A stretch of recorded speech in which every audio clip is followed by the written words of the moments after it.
कहानी की शुरुआत में हम लॉस एंजलिस शहर को देखते हैं, जहां रात को एक ट्रक रोड पर जा रहा होता है। ये कोई आम ट्रक नहीं, बल्कि ये वो ट्रक है जिसमें करोड़ों पैसे लोड करके बैंक तक पहुंचाए जाते हैं। इस ट्रक में आगे 2 गार्ड्स और पीछे भी 2 गार्ड्स बैठे होते हैं। और तभी अचानक यह ट्रक एक डोनट शॉप के बाहर रुकता है। दरअसल गार्ड्स को भूख लगी हुई थी, इसलिए 2 गार्ड्स गाड़ी से उतरकर खाना खरीदने के लिए शॉप के अंदर चले जाते हैं, जबकि 2 गार्ड्स गाड़ी की सेफ्टी के लिए अंदर बैठे रहते हैं। और तभी वहां पर एक ब्लैक कलर की कार आती है, जिसमें से 4 लोग उतरते हैं और उन चारों ने अपने अपने चेहरे को मास्क से ढक दिया होता है। अब जैसे ही 2 गार्ड खाना लेकर बाहर आते हैं, तब मास्क पहने हुए लोग गार्ड्स पर बंदूक तान देते हैं। यहाँ ट्रक में बैठा हुआ एक गार्ड उन लोगों को देख लेता है और वो गार्ड जल्दी से पुलिस को इन्फॉर्म कर लेता है। तभी ट्रक में बैठे हुए गार्ड के पास एक मास्क पहना हुआ चोर आता है और वो चोर गार्ड को गाड़ी से बाहर निकलने को कहता है। लेकिन जब वो गार्ड बाहर निकलने से इनकार कर देता है, तब वो चोर ट्रक के शीशे में एक होल करके उसमें रस्सी फंसाकर एक गाड़ी से पूरे शीशे को बाहर खींच लेता है। अब वो गार्ड भागने की कोशिश करता है, लेकिन वो चोर उस गार्ड को मार डालता है। गोली की आवाज सुनकर जल्दी ही वहां पुलिस आ पहुंचती है। अब यहाँ चोर और पुलिस के बीच फायरिंग शुरू हो जाती है। काफी देर तक गोलीबारी होने के बाद ये लोग सभी पुलिस वालों को मार डालते हैं। और यहाँ इनकी शूटिंग स्किल्स को देखते हुए हमें पता चलता है कि यह कोई आम चोर नहीं, बल्कि यह सभी पहले यूएस मिलिट्री से रिटायर हो चुके हैं। अब यहाँ इन चोरों का एक दूसरा साथी इन्हें कॉल करके बताता है कि जल्दी से यहाँ से निकल जाओ, क्योंकि यहाँ और भी पुलिस आ रही है। यह खबर सुनते ही यह लोग जल्दी से ट्रक को चुराकर वहाँ से निकल जाते हैं, लेकिन जाने से पहले यह लोग यहाँ एक बम फिट कर देते हैं और उसे ब्लास्ट करवा देते हैं, ताकि पुलिस के आने के बाद उन्हें हमारे खिलाफ कोई सबूत न मिले। और कुछ ही देर बाद यह लोग अपने अड्डे पर पहुंच जाते हैं, जहाँ ये लोग अपने कपड़े चेंज कर लेते हैं। यहाँ टीम का लीडर रॉय सभी पर काफी गुस्सा होता है, क्योंकि इनका प्लान था कि यह लोग बिना किसी को मारे चुपचाप ट्रक को चुरा लेंगे। लेकिन अब इन लोगों ने कुछ पुलिस वालों को मार दिया था, इसलिए अब पुलिस चारों तरफ इन्हें ढूंढ रही होगी। यहाँ हमें पता चलता है कि इन लोगों ने जो ट्रक चुराई थी वह पूरी तरह से खाली थी, उसमें एक भी पैसा नहीं था। और यह बात इन लोगों को पहले से पता थी, क्योंकि यह लोग इस ट्रक से आगे एक बहुत ही बड़ी चोरी को अंजाम देने वाले हैं। यहाँ इनकी टीम का एक साथी जिसका नाम टोनी है, वो अपने लीडर रॉय से कहता है कि हमें एक आदमी को उस जगह पर भेजना चाहिए जहाँ पर हमने अभी ट्रक चुराया है, ताकि हमें पता चल सके कि पुलिस हमें ढूंढने के लिए क्या करने वाली है। रॉय को टोनी की बात ठीक लगती है, इसलिए रॉय अपने एक साथी बॉस्को को उस जगह पर भेज देता है। टीम का लीडर रॉय टोनी की बात को काफी सीरियसली लेता है, क्योंकि टोनी एक बहुत ही चालाक और समझदार इंसान है, साथ ही वो एक बहुत ही अच्छा ड्राइवर है। अगले सीन में हम डिटेक्टिव निक को देखते हैं। निक एक दबंग पुलिस वाला है, जिसकी चोरों के साथ बिल्कुल नहीं बनती, और स्पेशली वो चोरों के पीछे हाथ धोकर पड़ता है। साथ ही निक बहुत ज्यादा अय्याश और टर्की है, जो हर वक्त लड़कियों के साथ पड़ा रहता है। और आज भी वो अपने घर में खिड़की से होते हुए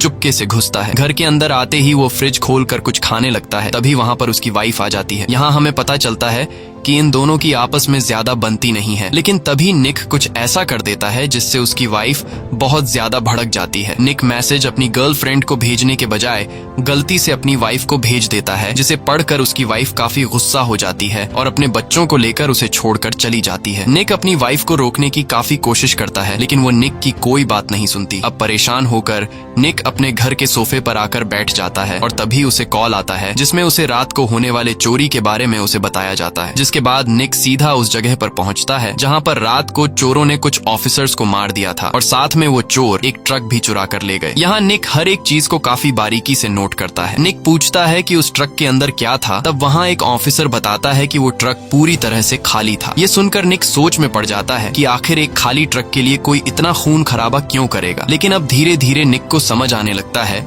कि यह चोर जरूर कुछ बड़ा करने वाले हैं। इसीलिए वो बाकी लोगों से पूछता है कि क्या यहाँ पर उन चोरों का कोई फिंगरप्रिंट मिला है। तब वो लोग कहते हैं कि नहीं, वो चोर बहुत ही ज्यादा चालाक थे, उन्होंने जाने से पहले बम ब्लास्ट करके अपने सारे फिंगरप्रिंट्स मिटा दिए हैं। अब निक को जब इन चोरों को पकड़ने का कोई दूसरा रास्ता नहीं मिलता, तब वो अपने साथियों से कहता है कि मुझे यहाँ की सारी सीसीटीवी फुटेज चाहिए। ये कहकर वो जाने लगता है। वहीं हम कुछ दूरी पर बॉस्को को देखते हैं, जिसे चोरों के टीम के लीडर रॉय ने टोनी के कहने पर यहाँ भेजा था, ताकि बॉस को पता लगा सके कि इस केस को कौन हैंडल करने वाला है। और बॉस को यहाँ चुपके से डिटेक्टिव निक और उसकी टीम की फोटो ले लेता है और फिर वो फोटो सीधा अपने लीडर रॉय को भेज देता है। रॉय जब उन फोटोज को देखता है तो उसे पता चलता है कि इस केस को डिटेक्टिव निक संभालने वाला है, जिसके बाद रॉय निक के बारे में रिसर्च करने लगता है और रॉय को पता चलता है कि डिटेक्टिव निक एक बहुत ही सनकी इंसान है। सभी लोग उसे एक पुलिस वाला गुंडा कहकर बुलाते हैं। वो सरकार की भी बात नहीं सुनता और केस को अपनी मर्जी से सॉल्व करता है। साथ ही रॉय को पता चलता है कि डिटेक्टिव निक एक दफा जिस केस के पीछे पड़ जाए उसे वो सॉल्व करके ही रहता है। ये सब देखकर रॉय समझ जाता है कि हमारा पाला एक बहुत ही खतरनाक आदमी से पड़ा है। वहीं हम निक को देखते हैं जो अपने साथियों के साथ केस को सॉल्व करने के काम पर लग गया होता है। निक अपने साथियों से कहता है कि यहाँ पर जितनी भी चोरियां हुई हैं इन सब की डिटेल मुझे चाहिए। तब उनका एक साथी कहता है कि पिछले 3 महीनों में लॉस एंजलिस में कई बार चोरियां हुई हैं, लेकिन सभी चोरियां इतनी बारीकी से हुई हैं कि अभी तक किसी भी चोर का फिंगरप्रिंट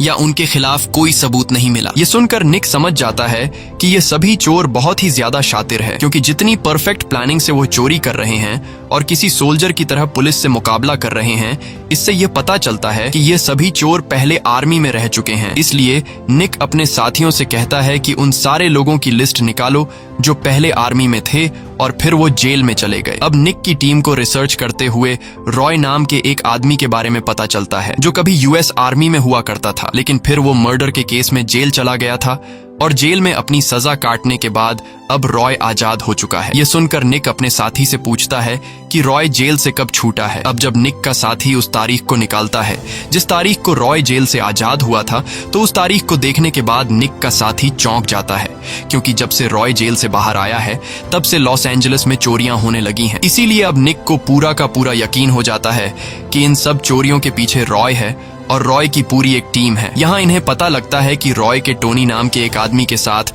बहुत ज्यादा ताल्लुकात है और टोनी नाम का वो आदमी एक बार टेंडर है और रॉय अक्सर टोनी से मिलने बार में जाता है। ये पता चलते ही निक पहुंचता है सीधा उस बार में जहां पर टोनी नाम का आदमी बार टेंडर का काम करता है। यहाँ निक टोनी को देख लेता है और निक बार के अंदर टोनी के साथ बिल्कुल नॉर्मल तरीके से पेश आता है। निक ऐसे जाहिर नहीं होने देता कि जैसे वो एक पुलिस डिटेक्टिव है, बल्कि निक टोनी के साथ यहाँ वहाँ की बातें करने लगता है। लेकिन जैसे ही टोनी की बार से छुट्टी होती है और वह अपनी गाड़ी में आकर बैठता है, तभी वहाँ पर निक आकर टोनी को एक जोरदार पंच मारता है और टोनी को बेहोश कर देता है। कुछ देर बाद जब टोनी की आंख खुलती है तो वो खुद को एक अनजान जगह पर पाता है। टोनी कुछ समझ नहीं पाता कि मैं यहाँ पर कैसे पहुंचा, और जैसे ही वो रूम से बाहर आता है तो वो देखता है कि यहाँ निक और उसकी टीम कुछ लड़कियों के साथ डांस कर रहे हैं। अब निक जब टोनी को देखता है तो वो टोनी को एक चेयर पर बैठा देता है और उससे पूछता है कि तुमने किस मकसद से चोरी की है और तुम किसके लिए काम करते हो। ये सुनकर टोनी मुस्कुराता है और कहता है कि तुमने गलत आदमी को उठा लिया है, मैं ऐसा बंदा नहीं हूँ, मैं एक शरीफ बार में काम करने वाला आदमी हूँ। ये सुनकर निक उसे एक फोटो दिखाता है जिसमें टोनी रॉय के साथ खड़ा हुआ था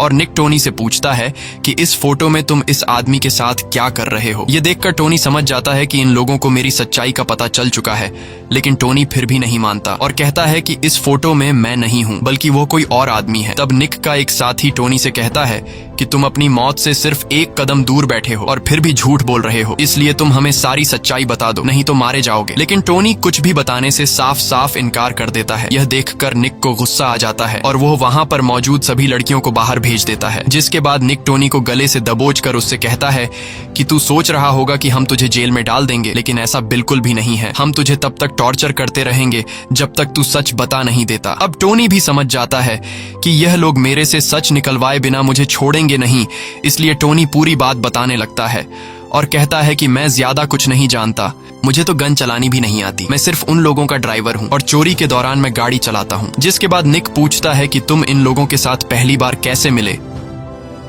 तब टोनी बताता है कि मैं जिस बार में काम करता हूँ वहाँ पर जितने भी लोग आते हैं उन सबको पता है कि मैं एक बहुत ही अच्छा ड्राइवर हूँ, इसीलिए एक दिन मेरे साथ बार में काम करने वाले एक आदमी ने मुझे बॉस्को से मिलवाया और बॉस्को मुझे लेकर के गया रॉय के पास। बॉस्को ने रॉय को मेरे बारे में बताते हुए कहा कि ये एक बहुत ही अच्छा ड्राइवर है। शुरू में रॉय को मेरी ड्राइविंग पर कुछ खास भरोसा नहीं था, लेकिन जब रॉय मेरे साथ टेस्टिंग के लिए कार में बैठा और उसने मेरी ड्राइविंग देखी तो वो मेरे ड्राइविंग स्किल से काफी इम्प्रेस हुआ और मुझे अपनी टीम में शामिल कर दिया। जिसके बाद मैंने उनके साथ पहली बार एक बैंक को लूटा। बैंक लूटने के बाद मुझे मेरे हिस्से के पैसे मिले और तब से ही ऐसा चल रहा है। मैं उनके साथ बैंक लूटता हूँ, और मुझे मेरे हिस्से के पैसे मिल जाते हैं। इसके अलावा मैं और कुछ भी नहीं जानता, क्योंकि मैं गाड़ी लेकर बैंक के बाहर खड़ा होता हूँ और मैं गाड़ी चला करके उन्हें वापस लाता हूँ। तब निक पूछता है कि वो अगली चोरी कहाँ पे करने वाले हैं, जिस पर टोनी कहता है कि मुझे कुछ भी नहीं पता, क्योंकि मैं सिर्फ उनका एक ड्राइवर हूँ। वो लोग मुझे कुछ भी नहीं बताते। जिस दिन वो लोग चोरी करने वाले होते हैं उससे एक दिन पहले वो मुझे बताते हैं कि हम चोरी कहाँ करने वाले हैं, और चोरी करने के बाद वो लोग मुझे मेरे हिस्से का पैसा देकर मुझे भगा देते हैं। ये सब सुनने के बाद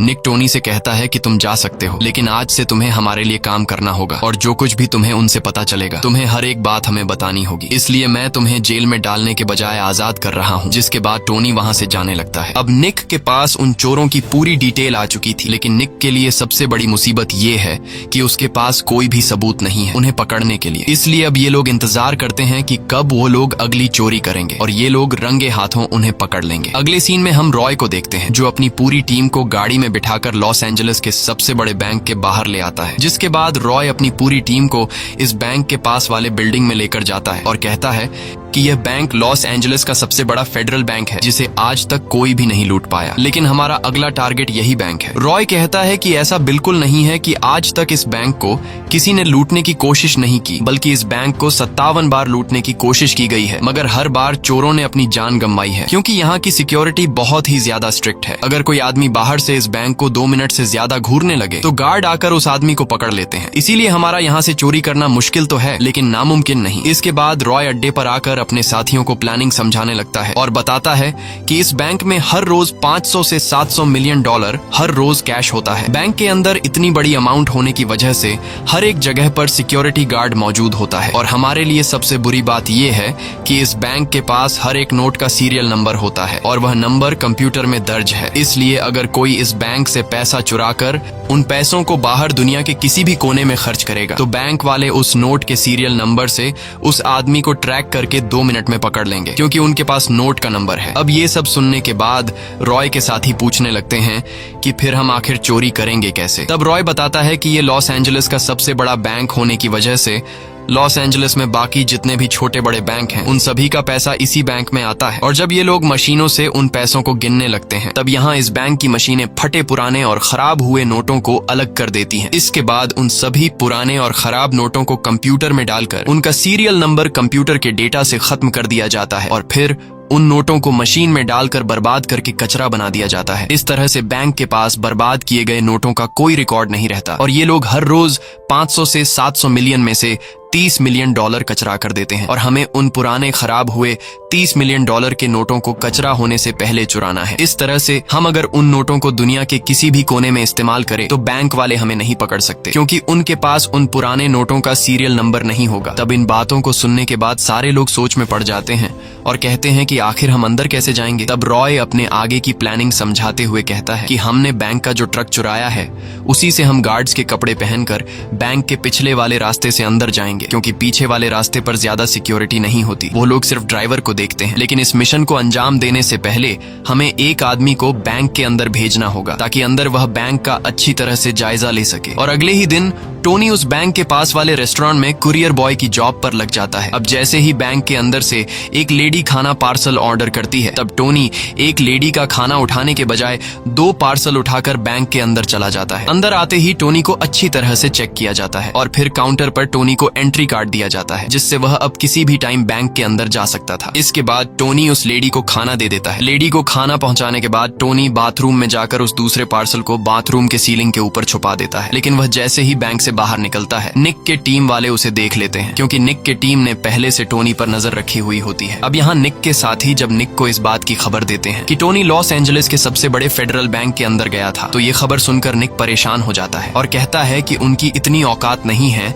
कि वो लॉस एंजलिस के फेडरल बैंक को लूटे, क्योंकि उस बैंक को लूटना इम्पॉसिबल है और वो लोग इतने भी बेवकूफ नहीं हो सकते कि फेडरल बैंक को लूटने की कोशिश करें। लेकिन निक को अब भी डर रहता है, क्योंकि वह ये बात जानता था कि वो लोग मुझसे भी बड़े पागल हैं और वो लोग कुछ भी कर सकते हैं। इसी दिन रात को रॉय और उसके साथी रेस्टोरेंट में अपने फैमिली के साथ खाना खा रहे थे। तभी वहाँ पर डिटेक्टिव निक आ जाता है। यहाँ टोनी भी निक को देख लेता है और टोनी निक को देखकर घबरा जाता है, क्योंकि टोनी को डर था कि कहीं निक रॉय के सामने ये ना कह दे कि तुम मेरे साथ मिले हुए हो, और होता भी ऐसा ही है। निक सीधा टोनी के पास आता है और उससे कहता है कि मैं तुम्हें जानता हूँ, हम लोग कुछ दिन पहले जिम में मिले थे, तुम यहाँ पर क्या कर रहे हो। ये देखकर टोनी के टीम के सभी लोग टोनी को शक की निगाहों से देखने लगते हैं। दरअसल निक ऐसा इसलिए करता है क्योंकि वह इन सभी को आपस में लड़वाना चाहता था और ऐसा करने में वह कामयाब हो जाता है। अब खाना खाने के बाद रॉय टोनी को अपने अड्डे पर ले जाता है। रॉय टोनी पर काफी गुस्सा होता है और अपने साथियों से उसकी चेकिंग लेने को कहता है कि कहीं टोनी पुलिस वाला तो नहीं। इसके बाद रॉय उस पर बंदूक तान कर कहता है कि तुम उस पुलिस वाले को कैसे जानते हो और तुमने पुलिस को हमारे बारे में क्या बताया है। तब टोनी यहाँ सब कुछ बताने लगता है और कहता है कि उन लोगों ने मुझे पकड़ लिया था और मेरे पकड़े जाने से पहले वो तुम सब लोगों के बारे में जानता है। उसने बहुत कोशिश की मुझसे सच्चाई निकलवाने की, लेकिन मैंने उन्हें पूरी सच्चाई नहीं बताई, बल्कि मैंने खुद को तुम्हारा ड्राइवर बताकर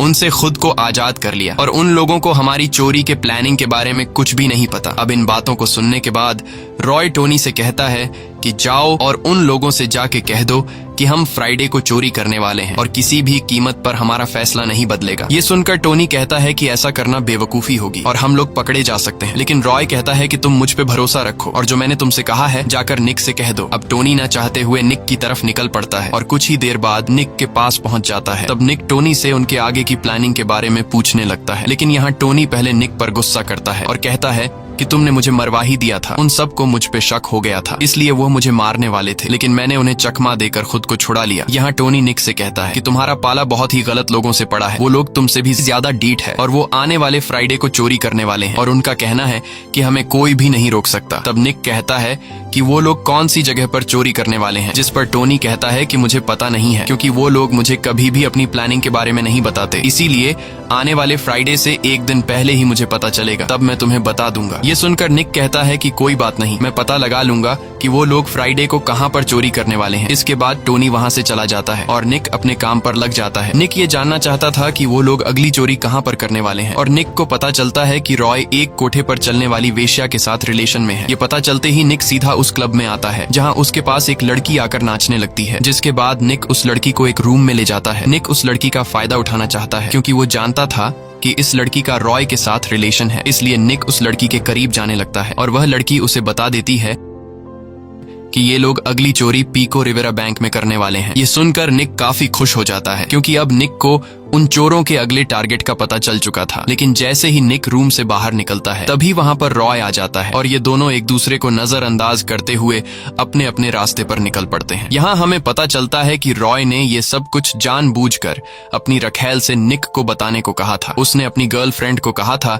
कि वह निक के पास जाए और उसे बैंक का नाम बताए। अब फाइनली वह दिन आ जाता है जिस दिन ये लोग चोरी करने वाले होते हैं, जिसके बाद ये सभी लोग तैयारी करने लगते हैं और दूसरी तरफ निक और उसकी टीम भी तैयार हो जाती है। यहाँ पुलिस और चोर दोनों परेशान होते हैं क्योंकि इन दोनों ग्रुप्स को पता था कि आज कुछ भी हो सकता है और कुछ ही देर बाद चोरों की टीम पीको रिवेरा बैंक में घुस जाते हैं और देखते ही देखते सारे लोगों को बंदी बना लेते हैं। अब बैंक का पूरा कंट्रोल हाथ में लेने के बाद रॉय बैंक के मैनेजर को उठाता है और उससे पुलिस वालों को कॉल करने के लिए कहता है। जब मैनेजर पुलिस को कॉल मिला लेता है तब रॉय मैनेजर को अपनी शर्तें बताने लगता है कि हमें $10 मिलियन और एक हेलीकॉप्टर चाहिए और बाहर हमें एक भी पुलिस वाला नजर नहीं आना चाहिए। अगर पुलिस टाइम पर पैसे पहुंचा नहीं पाई तो हम एक एक करके यहाँ लोगों को मारते जाएंगे। वही निक अपने साथियों के साथ बैंक के बाहर खड़ा होता है और तभी वहाँ पर लोकल पुलिस की गाड़ियां आ जाती हैं। निक उनसे बहस करने लगता है कि ये हमारा केस है, हम पिछले कई दिनों से इनको पकड़ने के काम पर लगे हुए हैं, इसलिए तुम लोग यहाँ से चले जाओ। अब यहाँ रॉय चुपके से जब खिड़की से देखता है तो उससे पता चलता है कि यहाँ और भी पुलिस की कुछ गाड़ियां आ चुकी हैं। ये देखकर रॉय गुस्सा हो जाता है और वह अपने आदमी से कहता है कि एक लड़की को कमरे में ले जाकर मार दो। अब अपने लीडर की बात को मानते हुए वह आदमी ऐसा ही करता है और एक लड़की को कमरे में ले जाकर गोली मार देता है। गोली की आवाज सुनकर बाहर खड़े सभी पुलिस वाले अलर्ट हो जाते हैं। तब बाहर से फौरन बैंक के मैनेजर के पास पुलिस का कॉल आता है। तब बैंक का मैनेजर पुलिस से कहता है कि जल्द से जल्द इन लोगों के लिए एक हेलीकॉप्टर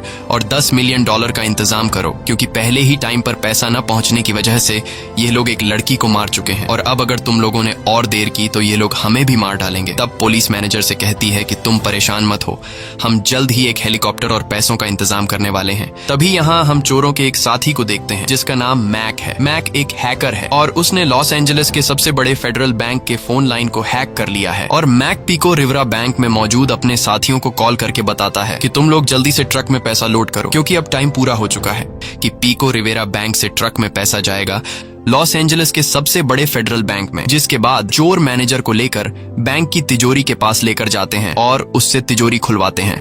तिजोरी खुलने के बाद ये लोग तिजोरी से सारा पैसा निकालकर एक ट्रक में भर लेते हैं। अब सारा काम कंप्लीट होने के बाद ये लोग बैंक में एक बहुत ही बड़ा ब्लास्ट करते हैं। ब्लास्ट की आवाज सुनकर बाहर पुलिस को लगता है कि उन लोगों ने तिजोरी को तोड़ दिया है, लेकिन निक को कुछ गड़बड़ नजर आ रही थी और तभी निक की नजर वहां की सीवरेज लाइन पर पड़ती है, जिसे देखकर निक समझ जाता है कि ये तिजोरी नहीं बल्कि टनल के रास्ते को तोड़ने की आवाज थी। ये पता चलते ही निक बैंक के अंदर घुस जाता है। अंदर जाकर ये लोग देखते हैं कि उन चोरों ने जितने भी लोगों को बंधी बना रखा था वो सभी सही सलामत है। और जब निक उस कमरे में जाता है जिस कमरे में उन चोरों ने एक लड़की को मारा था, तो वहां जाकर निक को पता चलता है कि उन लोगों ने किसी भी लड़की को नहीं मारा है, वो लड़की बिल्कुल ठीक है और जो गोली की आवाज आई थी वो सिर्फ एक ड्रामा था। और जब ये लोग तिजोरी के पास वाले रूम में पहुंचते हैं तो वहां उन्हें एक बहुत ही बड़ा गड्ढा दिखाई देता है, जिसे देखकर ये लोग समझ जाते हैं कि वो चोर हमें बेवकूफ बनाकर सीवरेज लाइन से होकर चले गए हैं। वही हम रॉय और उसके एक साथी को देखते हैं जिन्होंने बैंक के गार्ड्स के कपड़े पहने होते हैं और ये लोग एक ट्रक को चला रहे होते हैं। ये वही ट्रक होता है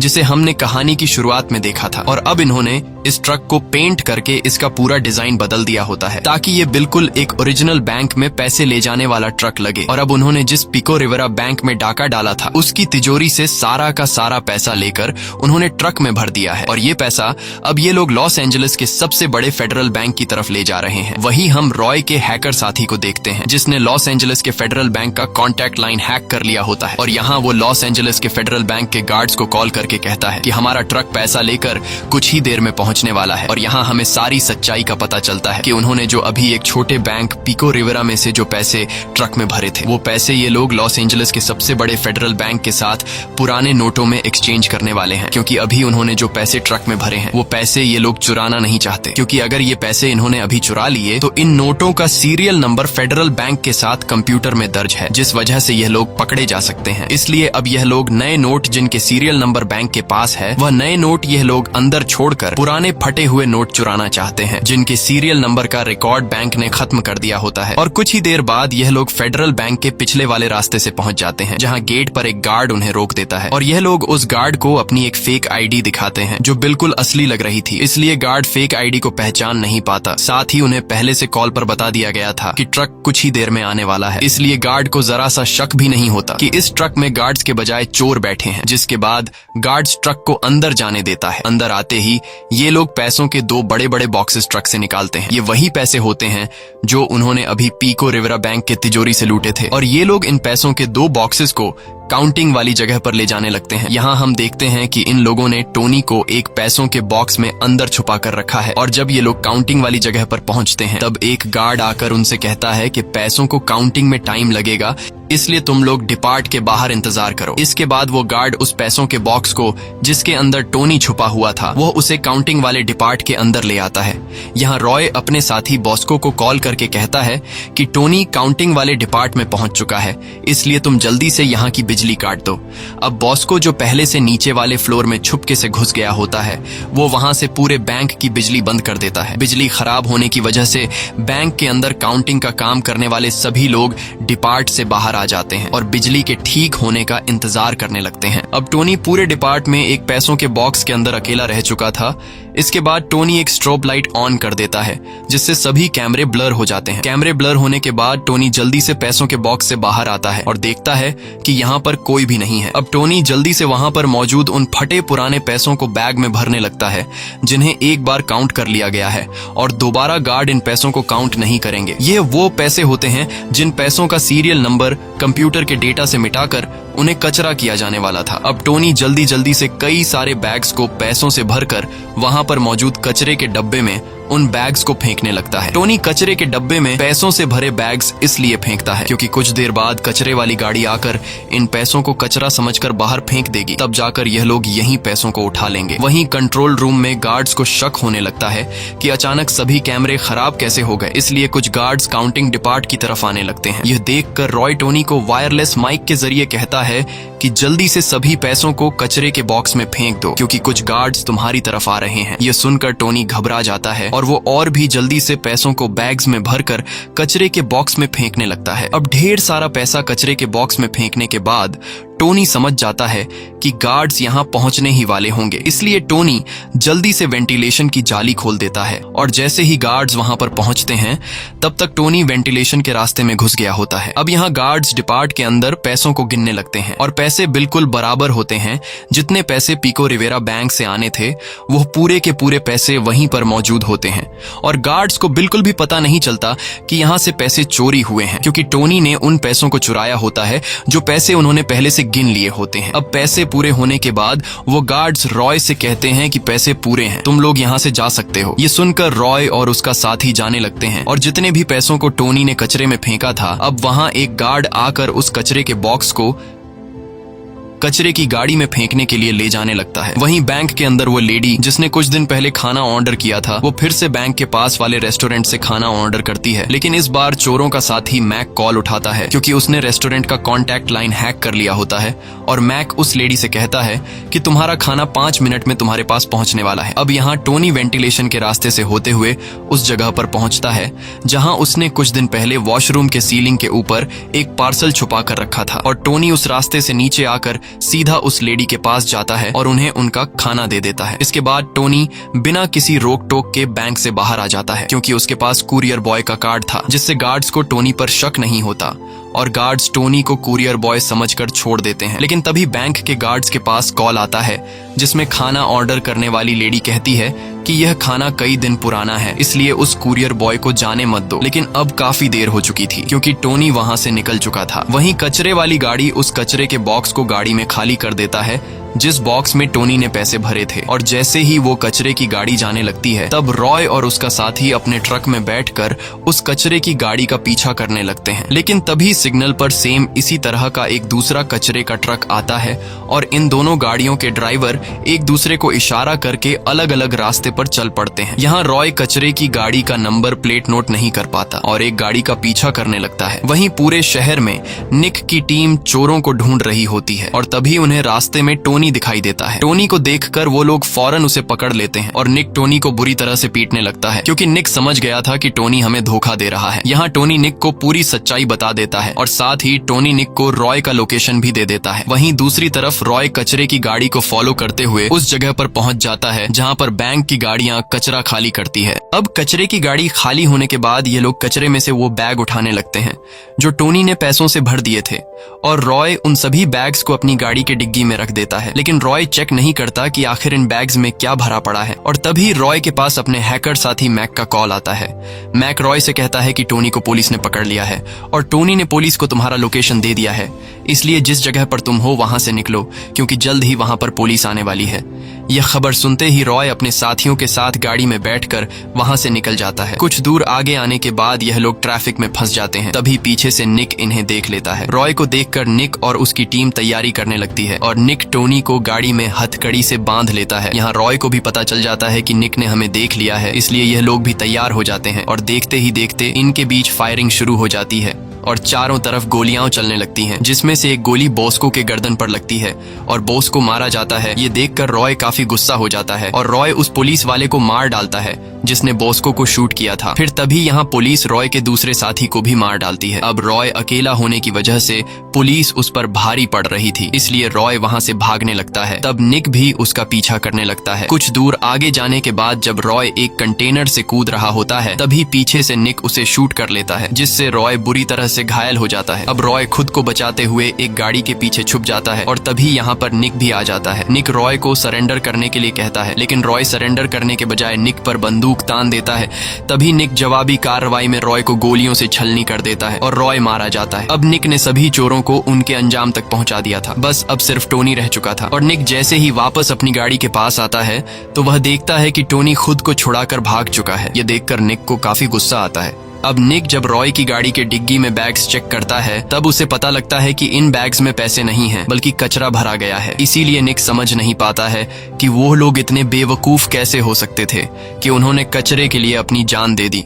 कुछ देर बाद यहाँ पर FBI की टीम आती है और FBI की टीम देखती है कि बैंक से एक भी पैसा चोरी नहीं हुआ है, क्योंकि इन चोरों ने पैसों के बजाय कचरे को चोरी कर लिया था। इसलिए FBI इस केस को बंद कर देती है। लेकिन निक इस चोरी के बारे में कई दिनों तक सोचता रहता है और तभी उसकी नजर चोरों की टीम में से आखिरी बचे इंसान की फोटो पर पड़ती है और वह कोई और नहीं बल्कि टोनी होता है। इसलिए निक उस बार में जाता है जहाँ पर टोनी काम किया करता था। निक को लगा कि शायद यहाँ मुझे कोई राज मिल जाए। अब यहाँ निक के पहुंचने पर बार का मालिक बताता है कि टोनी 2 दिन पहले काम छोड़कर यहाँ से जा चुका है। अब निक जैसे ही वापस आ रहा होता है तभी उसकी नजर सामने की एक फोटो पर पड़ती है जिसमें टोनी एक फुटबॉल टीम के साथ बैठा होता है। टोनी के साथ चोरों का हैकर साथी मैक भी होता है और हम उस आदमी को भी देखते हैं जो असली पैसों के ट्रक को लेकर जा रहा था, जिसके बारे में पुलिस को कोई आइडिया नहीं था। तभी निक देखता है कि यहाँ पर हर तरफ फेडरल बैंक के एम्प्लॉई हैं, इसीलिए वह बाहर निकलता है और बाहर आकर वह देखता है कि टोनी जिस बार में काम करता था उसके बगल में ही फेडरल बैंक है। और यहाँ निक को पूरी सच्चाई का पता चलता है कि इस पूरे गेम का मास्टरमाइंड टोनी था। बैंक के बगल के बार में काम करते हुए टोनी ने